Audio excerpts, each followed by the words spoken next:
Welcome to Hood Champion Boxing and Sports. In boxing, you find a way to win or you find a way to lose. And you had two African fighters get in the ring. One from Cameroon, another one born in the UK, but of Nigerian heritage. And this is something people don't know a lot about. But in those African countries, man, when it comes to witchcraft, it's a serious thing. It's like in the Caribbean, we call it obia. I know firsthand what that shit can do to somebody. But the word is that Anthony Joshua and family members or somebody in his circle may have cast a spell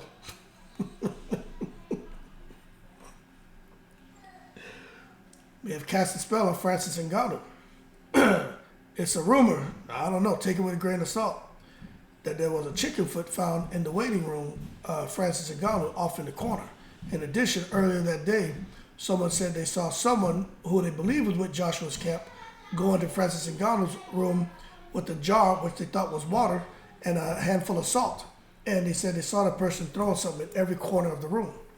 Now, when it comes to witchcraft and obia and sorcery, a lot of people believe that when people go and they splash each corner of the room is one, to protect people from spirits, but at the same time, it can be something that can awaken the spirits.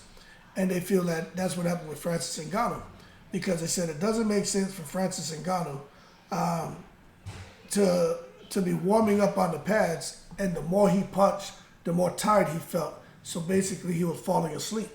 And they said that was the witchcraft that Joshua's team put on Francis Ngannou. Now, word is, in Nigeria, the witchcraft practices are more stronger and have been around for a lot more years. Where in Cameroon, it's been around for a while, but not as long as in Nigeria. So they're saying that no matter what prayers Francis Ngannou's family and friends may have said for him, it wouldn't have been enough to counteract the Nigerian witchcraft that was casted on Francis Ngannou. Now, back on Francis Ngannou and the spell that was cast on him, they also said Francis Ngannou, when he went into his training bag, he had a couple change of clothes, and when he went in there, he found that someone had took his underwear and cut the ass out. So I don't know what that means. I don't know what that means, but something seems weird here. Now, I'll tell you from experience, when it comes to obia, like in Trinidad and Tobago, man, I had a buddy, this is down in Miami, Florida. His pops was from Trinidad, and he was messing with this Haitian girl. And I remember I used to tell him, hey, leave that Haitian girl alone. And he didn't listen to me. And my dad and, all his friends, these all West Indians, all dudes from Trinidad, they used to tell me, hey, they call me by my name, Hood Champion. Don't go out there. If you're going to come out here and sleep around with a bunch of these girls, okay, but be careful messing with them Haitians. But long story short, something happened with my friend, the Haitian girl. He didn't want to deal with her no more. She found out he had another woman. Anyway, she came over there. She invited him over for dinner, gave him something to eat and drink. And we told him don't eat and drink, but he liked the Haitian food. So she went over there, they were intimate, he came back. And the next morning when he woke up, this man couldn't talk anymore. Whenever he opened his mouth to talk, he would crow like a rooster. So that Haitian girl messed him up. Till this day, he's all messed up. You see him out there walking through people's yards, scratching and all kind of shit, like he's trying to dig up the dirt for worms. He's all messed up. So she turned that motherfucker into a chicken.